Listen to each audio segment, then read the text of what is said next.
प्रश्न क्रमांक पहिला आहे, मुंबई हे महाराष्ट्र राज्याच्या कोणत्या किनारपट्टीवर वसलेले आहे? तर मुंबई हे महाराष्ट्र राज्याच्या ऑप्शन क्रमांक 4 पश्चिम किनारपट्टीवर वसलेले आहे.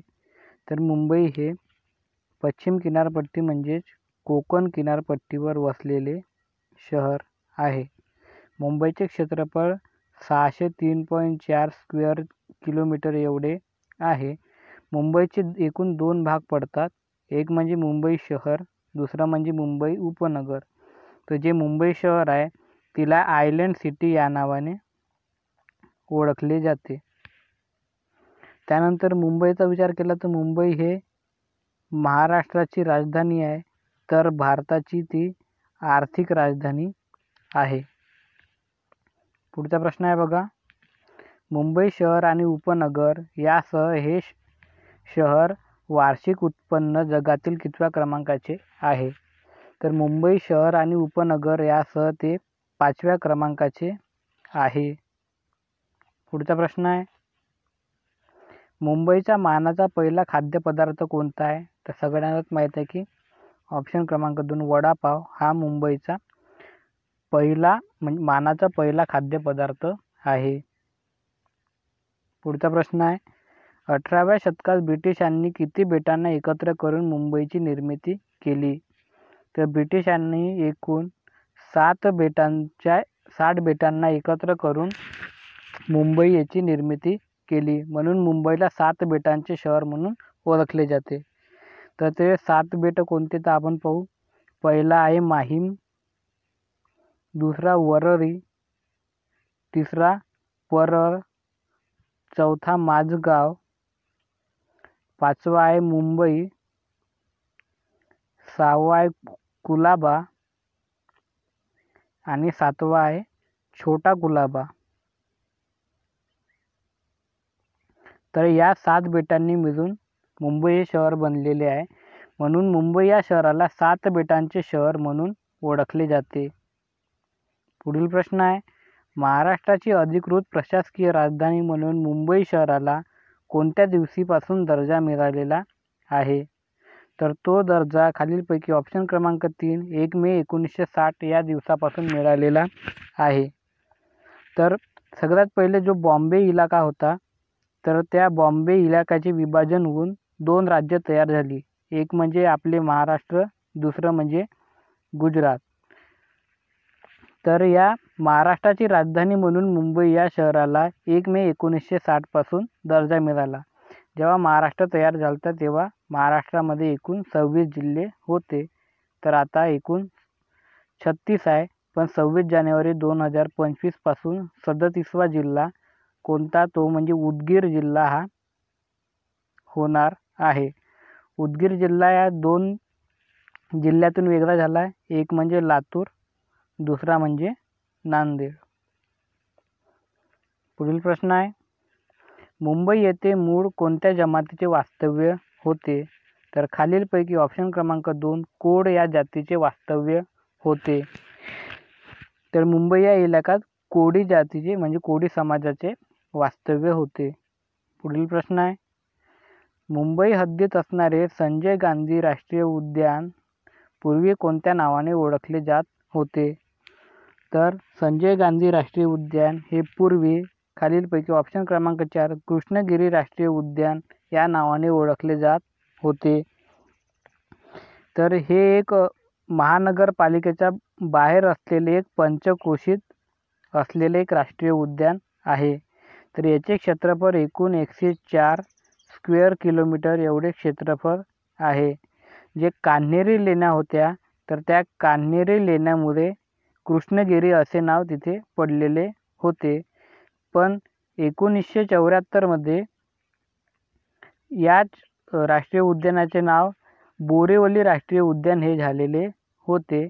पण त्या बोरीवलीचे नाव 1981 मध्ये संजय गांधी राष्ट्रीय उद्यान असे नाव पडले.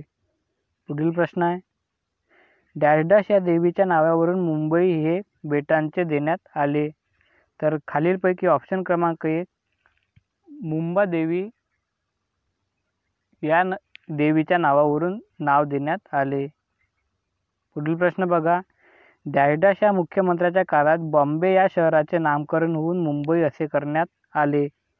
तर खालीलपैकी ऑप्शन क्रमांक 1 मनोहर जोशी यांच्या काळात बॉम्बे या शहराचे नामकरण होऊन मुंबई हे असे करण्यात आले. पुढील प्रश्न आहे. सन 1534 साली पोर्तुगीजांनी डॅश यांच्याकडून मुंबई काबीज केली. तर 1534 साली खालीलपैकी ऑप्शन क्रमांक 4 बहादूर शाह यांच्याकडून पोर्तुगीजांनी मुंबई ही काबीज केली. पुढील प्रश्न आहे. या वर्षी ईस्ट इंडिया कंपनीने आपली मुख्यालय सुरतहून मुंबईला आणले. तर खालीलपैकी 1887 या वर्षी ईस्ट इंडिया कंपनीने आपले मुख्यालय सुरतहून मुंबईला आणलेले होते. तर इसवी सन 1600 मध्ये ईस्ट इंडिया कंपनी भारतात आली.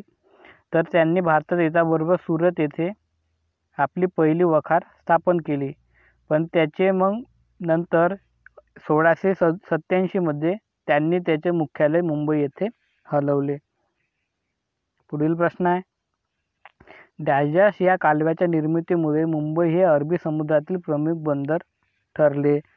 तर खालीलपैकी ऑप्शन क्रमांक 1 सुएझ कालवाच्या निर्मितीमुळे मुंबई हे अरबी समुद्रातील एक प्रमुख बंदर ठरलेले आहे.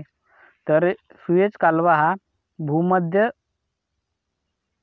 समुद्र व हिंदी महासागर यांना जोडण्याचे काम करतो. पुढील प्रश्न आहे. डॅश या भारतीय स्वातंत्र्य चळवळीतील नेत्याने 1942 चे भारत छोडो आंदोलन मुंबईहून सुरू केले. तर खालीलपैकी ऑप्शन क्रमांक 2 महात्मा गांधी यांनी भारत छोडो आंदोलन हे मुंबई येथून सुरू केले. पुढील प्रश्न आहे. संयुक्त महाराष्ट्र चळवळीत हुतात्मा पावलेले 105 जणांच्या स्मरणार्थ मुंबईत खालीलपैकी डॅश येथे स्तंभ उभारण्यात आला. तर खालीलपैकी ऑप्शन क्रमांक 3 फ्लोरा फाउंटन कारंजा चौकात स्तंभ उभारण्यात आलेला आहे. पुढील प्रश्न बघा. दादर पश्चिम येथे असलेला कबूतरखाना इसवी सन 1933 मध्ये डॅश यांनी बांधला होता. तर तो खालीलपैकी ऑप्शन क्रमांक 1 बलमजी रतनजी होरा यांनी 1933 मध्ये दादर पश्चिम येथे असलेला कबूतरखाना बांधलेला होता. पुढील प्रश्न आहे बघा. मुंबईतील सर्वात उंच भूभाग हा समुद्र सपाटीपासून किती उंचावर आहे. तर तो खालीलपैकी ऑप्शन क्रमांक 3 450 मीटर एवढ्या उंचावर आहे. पुढील प्रश्न आहे. मुंबईतील मिठी नदी डॅशच्या खाडीत लुप्त होते. तर मुंबईची मिठी नदी ही खालीलपैकी ऑप्शन क्रमांक 2 माहीमच्या खाडीमध्ये लुप्त होत असते.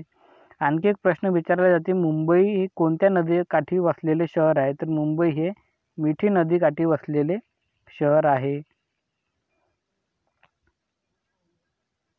पुढील प्रश्न आहे. भाऊ दाजी लाड प्राणी संग्रहालय खालीलपैकी मुंबईत कोठे आहे. तर भाऊ दाजी लाड प्राणी संग्रहालय हे खालीलपैकी ऑप्शन क्रमांक 4 भायखळा येथे आहे. तर याची स्थापना 1855 साली झाली. भाऊ दाजी लाड हे पेशाने एक डॉक्टर होते. पण त्यांचे मूळ नाव रामचंद्र विठ्ठल असे होते. पुढील प्रश्न आहे. कमला नेहरू गार्डन मुंबईत कोठे आहे. तर कमला नेहरू गार्डन मुंबईमध्ये खालीलपैकी मलबार हिल ह्या ठिकाणी आहे. मलबार हिल हा हँगिंग गार्डनचा एक भाग आहे. पुढील प्रश्न आहे बघा. मुंबईचे हवामान डॅश प्रकारचे आहे. तर मुंबईचे हवामान हे खालीलपैकी आर्द्र वर शुष्क या प्रकारचे आहे. अरबी समुद्र असल्याने तिचा म्हणजे जो भाग आहे तो आर्द्र असतो. आर्द्र म्हणजे तेथे आर्द्रता जास्त असते व त्याचप्रमाणे तो उष्णकटिबंधीय भाग आहे. पुढील प्रश्न आहे. खालीलपैकी कोणत्या संस्थेचे कार्यालय मुंबई येथे नाही. तर खालीलपैकी साखर संघ कार्यालय हे मुंबई येथे नाही, तर ते पुणे या ठिकाणी आहे. पुढील प्रश्न आहे, मुंबईमधून लोकसभेचे किती सदस्य निवडले जातात? तर मुंबई येथून खालीलपैकी ऑप्शन क्रमांक 4 6 सदस्य निवडले जातात. पुढील प्रश्न आहे, महाराष्ट्र विधानसभेवर मुंबईमधून किती सदस्य निवडून जातात? तर विधानसभेवर एकूण ऑप्शन क्रमांक 3 36 सदस्य निवडून येतात. पुढील प्रश्न आहे, मुंबई शहर किती पोलीस विभागले आहे? तर ते एकूण 7 विभागात विभागले आहे. पुढील प्रश्न आहे, मुंबई उच्च न्यायालय खालीलपैकी कोणत्या कार्यक्षेत्रात काम करत नाही? तर ते अंदमान व निकोबार बेट या क्षेत्रात काम करत नाही. मित्रांनो, व्हिडिओ आवडल्यास व्हिडिओ लाईक करा, शेअर करा व चॅनलला सबस्क्राईब करा. थँक्यू.